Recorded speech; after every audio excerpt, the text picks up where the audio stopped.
love owning my own business. I love I love providing a need for people. So that's where it all started for me. Nothing has prepared me for working with this guy every day. Because we are two very different personality types, but it tends to work.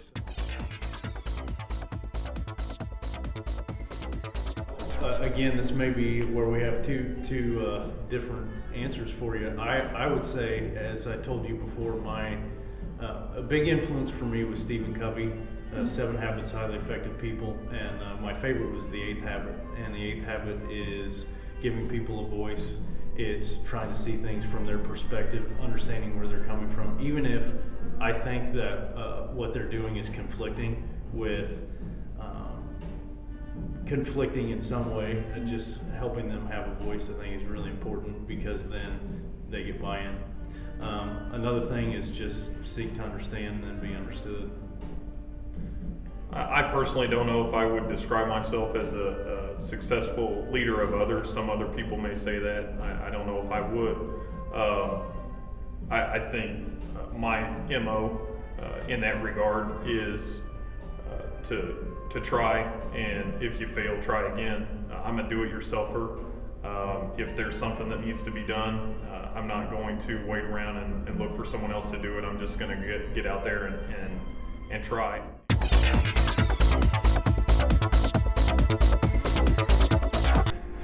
It was 8 months long for starters. It took a while. My process started about a year and a half earlier, when this guy kept nagging me about owning a business.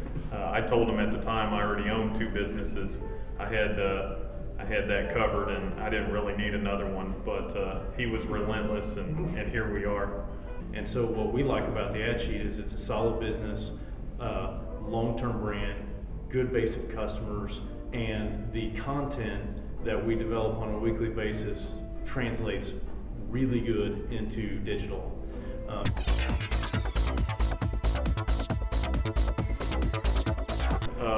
I think to never quit is probably the biggest one. There's been several times where I felt like it just isn't worth it. All the extra responsibility, all the extra obligation, but in reality, there's nothing else I would want to be other than an entrepreneur. And then I think also just actually, we see a lot of success stories from really young entrepreneurs, and so everyone thinks they can be a Facebook billionaire when they're 22. And the reality is, if you were to do a profile of people that are successful, they do a lot more learning in their 20s and 30s, and their earning years are a little bit later. So I think getting out there, getting the experience, learning how to sell, I think is probably one of the most important things that you can possibly do. One other